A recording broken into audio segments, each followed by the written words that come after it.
Welcome back to the Rapp Show TV, everybody, on a Friday night, live from the Sports Rap Trap here in H-Town. And hey, without further ado, we've got something real special on the line. Yes, I'm Adam Rapp. This is my main man, AP Bolski, and of course, Almighty Dollar. Took a week off last week to go up and watch the Rockets, although it wasn't a very good performance for you, Dollar. Yeah, you watched the Mavs. Yeah, you did watch the Mavs dominate. There's Dollar. It was terrible. So, you know, they've actually bounced back, look pretty decent. They're going to have matchup issues with certain teams, and I think Golden State is one. I think Dallas is one. But let's get Mr. Phife Dawg himself on the line. Phife Dawg, are you there? Yeah, what's good? Yeah, there he is, man. Of course, the 5 foot. Phife Dawg. 5 footer. Hey, so first and foremost, we were just talking Rockets, Mavericks. You're obviously a diehard NBA and just, you know, overall hoops fan, Phife. Which team out of Texas do you think has the best chance right now to make a deep playoff run? That's a good question, but I'd have to go with Dallas right now because I think they have a little bit more depth.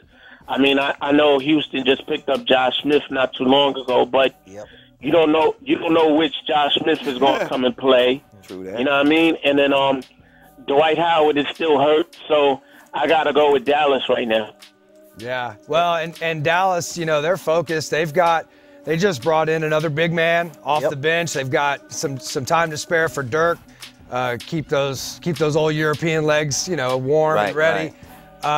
And their guard play is phenomenal. They picked up, I think, one of the biggest losses, Phife, for the Rockets this past offseason. They picked up Chandler Parsons, and he is definitely a glue guy in that locker room. Yep.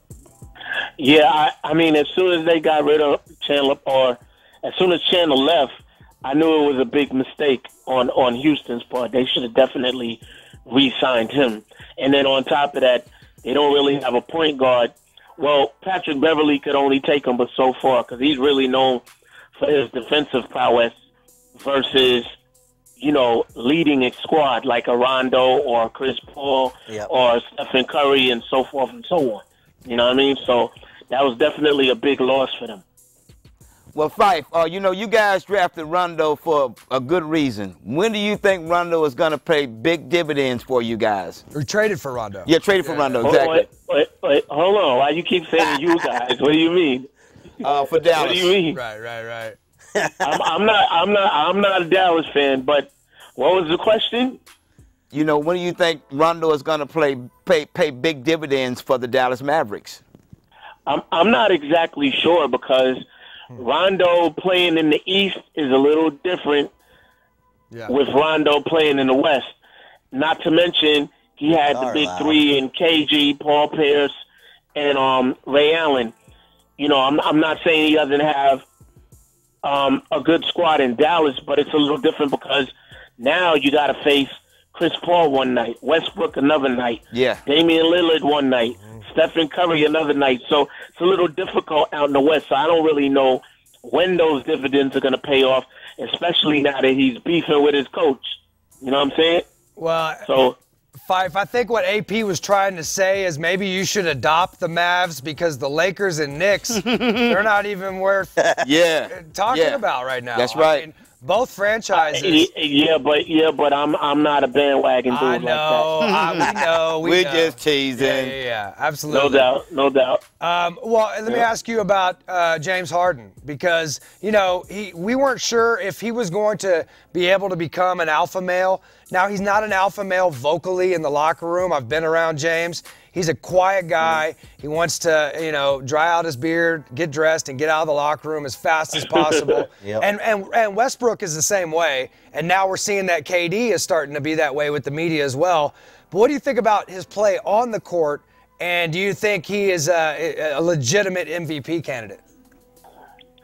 James Harden is a monster on the court. He's definitely an MVP candidate. The only thing missing from his game is defense. You know what I mean? But when you really look at the NBA, there's not a lot of people playing defense, to be honest. True that. To be honest. So he's absolutely MVP candidate, but I got to give that MVP. If the season ended tomorrow, I'd have to give MVP to Stephen Curry. Yep. Good choice. Good choice. I'll tell you what, though, Russell Westbrook's about to give him a run for his money with KD on the bench, so I'll be interested to see how that plays out in the end. Absolutely. You're not lying. You're not lying.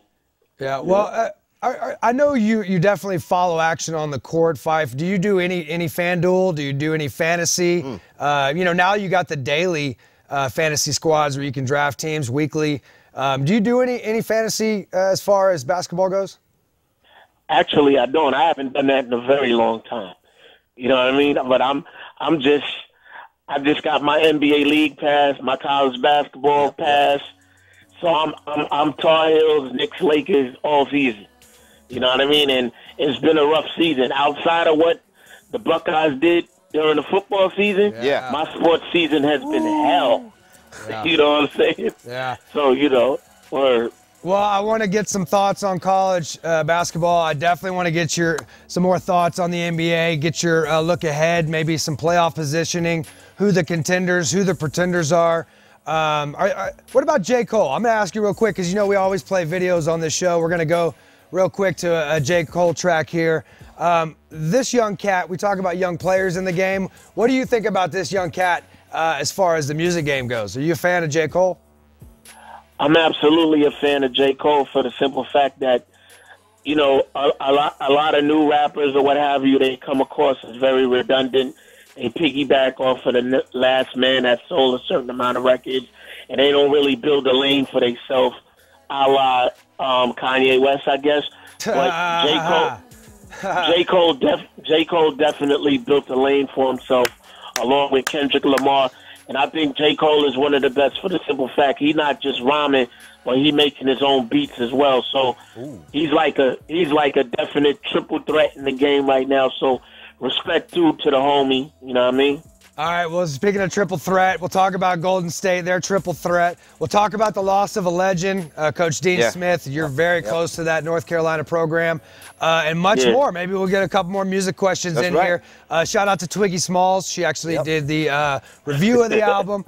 So we're going to go to a quick no role models here because Charles Barkley told you guys 20 years ago, I am not a role model. We'll be right back with Phife Dawg from Tribe Called Quest and much more right here on The Rapp Show.